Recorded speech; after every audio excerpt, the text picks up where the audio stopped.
अभी मेरी गाड़ी पे 2 दिन पहले एक जगह हमला किया गया। हमले को लेकर क्या कहेंगे? क्या कुछ जांच की उम्मीद है सरकार से? इस सरकार से तो कोई उम्मीद नहीं है, सरकार के ही लोग हैं। और दंगे हमेशा ये नेता कराते हैं जिनको दंगों से फायदा होता है, और मैं इनसे नहीं डरता हूँ। इस समय जमशेदपुर में हूँ और चंद्रशेखर रावण ने अपनी भाषण दिया है और उन्होंने उस बात का जिक्र भी किया है कि किस तरह से यूपी के मुजफ्फरनगर में उन पर हमला हुआ था। उसको लेकर मैं उनसे बात भी करने की कोशिश करूंगा। और बहुत सारे लोग हैं, उनके फ़ैन फॉलोइंग है। जमशेदपुर में एक स्पीच दे रहे थे वो, और वो आने वाले हैं और उनसे बात करने की भी कोशिश करूंगा। जिस तरह से चंद्रशेखर रावण पर हमला हुआ है उसको लेकर लगातार सवाल उठ रहे हैं। उन्होंने अपने भाषण में भी कहा है कि जिस तरह से मुझ पर हमला हुआ है वो ठीक नहीं है, मैं बर्दाश्त नहीं करूंगा। और चंद्रशेखर आने वाले हैं, ज़्यादा आप आवाज़ सुन रहे होंगे।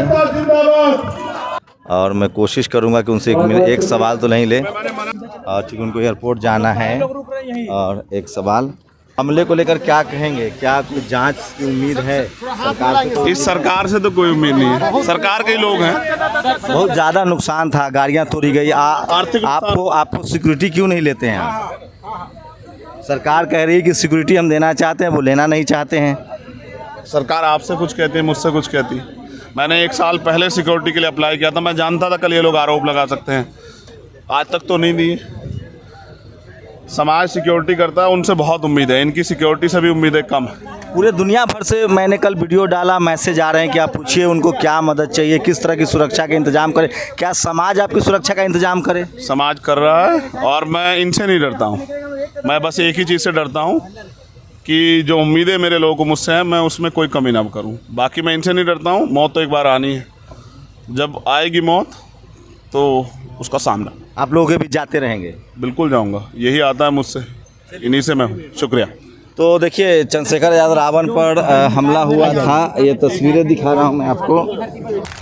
वो कह रहा है, ये गौर करना, और ये सच है कि वो कह रहा है कुछ दिनों में मिटाकर रख दूंगा नस्ल तेरी। वो कह रहा है कि कुछ दिनों में मिटाकर रख दूंगा नस्ल तेरी। है उसकी आदत, है उसकी आदत, डरा रहा है मेरी फितरत, डरा नहीं हूं। ना कल डरे, ना आए डरे, और ना डरेंगे। ये मुल्क हमारा, और इस मुल्क में हम स्वाभिमान सम्मान के साथ जिएंगे, हक अधिकार के साथ जिएंगे।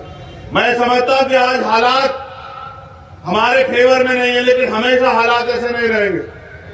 जिस दिन हमारे लोग दुश्मन को समझ जाएंगे, दोस्त को समझ जाएंगे, और अपनी जिम्मेदारी को समझ जाएंगे, जिस दिन वो लोग हक अधिकार के लिए लड़ने के लिए आ जाएंगे, मैदान में उतरेंगे, तो मैं पूरी जिम्मेदारी से कहता हूं कि दुश्मन में इतनी हिम्मत नहीं कि वो हमारे सामने खड़ा हो जाए। वो भाग खड़ा होगा, वो पीछे से वार करता है, वो धोखे से वार करता है। मैं अपने भीम आर्मी के नौजवान साथियों से कहना चाहता हूं, जमाना तुम्हारी तरफ देख रहा है, तुम्हारे कंधों पे बहुत बड़ी जिम्मेदारी। एक तरफ बांटने वाले लोग हैं, एक तरफ जोड़ने वाले लोग हैं। मैं आपसे उम्मीद करता हूं कि झारखंड में जो एकता होनी चाहिए थी बहुत दिन पहले, जो नहीं बन पाई, जो धर्म जाति के नाम पे बांट के दुश्मन राज कर रहा है, उसको जवाब देने का समय आ गया। ऐसे हालातों में, नाजुक हालातों में, लोग उम्मीद करते हैं कि लोग खड़े हों और बाहें फैला के अपने भाइयों का इस्तकबाल करें, स्वागत करें, और एकता बना के एक दूसरे के हाथ पकड़ के साबित करें कि अब हम इनकी बातों में नहीं आने वाले। मैं ये कहना चाहता हूं पूरी जिम्मेदारी से, मेरा तजुर्बा है, मैंने पढ़ा इतिहास को कि मुल्क में कभी दंगे नहीं होते। मैं दंगों का जिक्र नहीं करना चाहता, क्योंकि ये एक षड्यंत्र है। दंगे इसलिए कराए जाते हैं कि जो कौम तरक्की करना चाहती है, वो तरक्की से ध्यान हटा के दंगों की तरफ, अपनी सुरक्षा की तरफ सोचती रहे। और दंगे हमेशा ये नेता कराते हैं जिनको दंगों से फायदा होता है। हमें बच के कभी फायदा नहीं हो सकता है, हमें जुड़ के फायदा हो सकता है। ये जमहूरियत है, जिनका वोट है उनका राज होना चाहिए, मगर जिनका वो वोट है उनके हाथ ऐसे फैले हुए। ये दंगे इसलिए कराए जाते हैं कि जिससे नफरत बढ़ती रहे और नफरत के शिकार हम लोग होते रहे। हमें समझना पड़ेगा। और जिस दिन मेरी समझ में आया, मुझको हजरत मौलाना सज्जन नुमानी साहब जैसे लोगों ने समझाया और बताया कि ये इनके सबके पीछे कौन है, मेरी समझ में आया तो मैंने समझाना शुरू किया। और आज हालात ऐसी है कि आज हमारे लोग नहीं लड़ रहे एक दूसरे से। आज उनको समझ आया कि भाई कौन है और दुश्मन कौन है। इस बात को आगे बढ़ाने की देर है और दुश्मन के किसी भी साजिश में, उसके किसी भी झूठी बातों में आने की ना देर। अब उनकी बातों में ना आके अपनी हक अधिकार की लड़ाई को आगे बढ़ाना। मेरे साथियों ने बताया, कहा गया यहां विपक्ष की सरकार है। मुझे भी लगा अच्छा कि विपक्ष की सरकार है, यहां तो मेरे लोगों के हालात बड़े अच्छे होंगे। लेकिन जब मॉब लिंचिंग का डाटा देखा जाता है तो एहसास होता है कि वो जो केंद्र में सरकार बैठी और यहां की सरकार में के कारनामों में कुछ ज्यादा फर्क नहीं। इस सच्चाई को कहना पड़ेगा। मैं अपनी जबान पे ताला नहीं लगा सकता हूं। मैं गुलाम नहीं हूं किसी का, और ना ही मैं किसी से जो है मैं किसी के आगे झुकना पसंद करता हूं। सच कहूंगा, और सच ये है कि यहाँ की सरकार भी हमें कीड़े मकोड़े समझ रही है। उन्होंने जो वादे किए लोकतंत्र में इस चुनाव से पहले कि हम ये करेंगे, आज उन पे वो काबिज नहीं है। मैं यहाँ की सरकार को भी कह रहा हूं कि वो अपने अंदर बदलाव करे। वो अपने वादों को, जो वादे उन्होंने किए थे आवाम से, उन पे खरा उतरे। वरना उस सरकार का भी सामना करना पड़ा तो सरकार का भी सामना करेंगे, अपने लोगों की आवाज को दबने नहीं देंगे। एक बहुत बड़ी घटना में आपका ध्यान आकर्षित कराना चाहता हूं। यहां की छोड़ दो, यहाँ के साथियों ने कल रात से बताया कि परमिशन नहीं दे रहे थे, तो मैंने उनसे कहा कि देखो एक विपक्ष की सरकार है जो परमिशन नहीं देती। यहाँ जो बैनर पोस्टर लगाए गए थे उनको फाड़ दिया गया, तो हमने कहा कि उनको बैनर फाड़ने दो, हम उनके घमंड जो है वो फाड़ देंगे, जो घमंड अपने दिल में रखे हुए हैं। हमारा भाईचारा जिंदाबाद था और जिंदाबाद है। लेकिन साथियों, मैं जो इस मंच से कह रहा हूं उस पर अमल होना चाहिए। भारत के सुप्रीम कोर्ट ने आरक्षण पे जो कैप थी, आपके एजेंडे में सबसे पहला मसला आपने रखा है कि ईडब्ल्यूएस का आरक्षण खत्म होना चाहिए। ये गलत है, वास्तविकता में गलत। लेकिन भारत के सुप्रीम कोर्ट ने, सर्वोच्च न्यायालय ने उसको मान्यता दी और कहा कि आज हमने 50% की कैप खत्म कर दी है। मैं इस मंच से कहना चाहता हूं कि मुल्क की तरक्की, मुल्क में रहने वालों की तरक्की, इस आवाम की तरक्की तब होगी जब इस आवाम के लोगों को हक अधिकार मिलेंगे, जब इस आवाम के लोगों को नौकरी मिलेगी, रोजगार मिलेगा, जमीन मिलेगी, आगे बढ़ने के अवसर मिलेंगे, तब जो है इनके हालात बदलेंगे। तो मैं मानता हूं कि जिसकी इतनी संख्या भारी उसकी इतनी हिस्सेदारी। संख्या के आधार पर आरक्षण इस देश में अब लागू होने का समय आ चुका है। चाहे वो मुसलमान की आबादी हो, चाहे वो सिख की आबादी हो, चाहे वो जैन की आबादी हो, चाहे वो दलित की आबादी हो, चाहे वो पिछड़े वर्ग की आबादी हो जिनकी 52% आबादी हो, झुंझुना 27% का वो भी पूरा नहीं मिलता, उसको लेके घूम रहे। और इसके लिए जरूरत है कि मुल्क में जातिगत जनगणना होनी चाहिए। जब जातिगत जनगणना होगी तभी पर्दा खुलेगा कि किसकी कितनी संख्या और किसको मिला क्या देश में। आज हमें इस मुल्क में आजाद हुए 70 साल से ज्यादा हो गए, लेकिन अगर जातिगत जनगणना हो के आंकड़े बाहर आएंगे तो पता लगेगा कि हम पे कितने रोजगार, कितनी नौकरियां, कितनी जमीन है, कितना बिजनेस है, कितनी हिस्सेदारी हमें मिली है हमारे मुल्क में। देश आजाद हुआ, कमजोर रह गया, गरीब रह गया, जिन पे सामाजिक आर्थिक जो ब्राह्मणिकल सोशल ऑर्डर है उसके आधार पे जिनको अधिकारों से, पढ़ाई से, अवसरों से वंचित रखा गया, वो इसी हालात में पड़े रहे।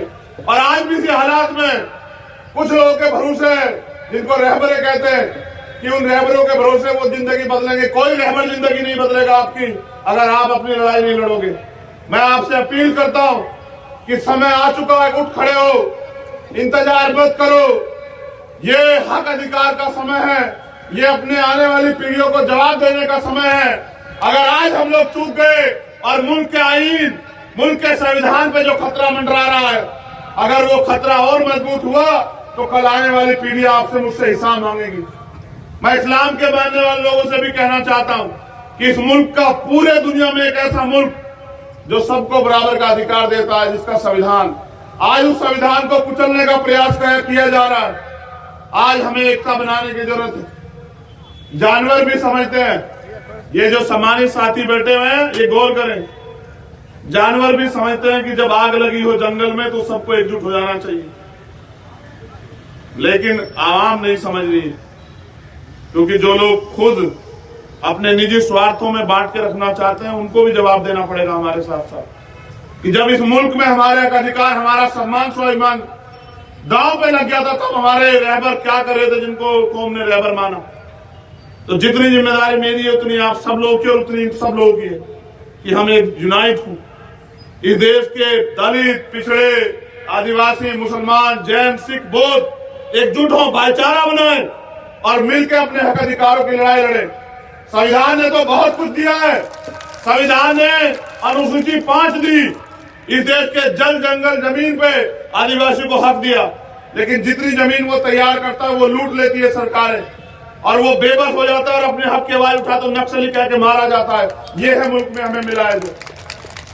अगर हम अपने हक की लड़ाई लड़ते हैं तो झूठे मुकदमे, सीबीआई, ईडी की रेड और तमाम तरह के प्रयास करके हमें रोका जाता है। नहीं रुकेंगे, बिल्कुल नहीं रुकेंगे और तब तक नहीं रुकेंगे जब तक इस गैर बराबरी को फाड़ के नहीं फेंक देते, जब तक हम लोग आवाम में क्रांति नहीं पैदा करते थे।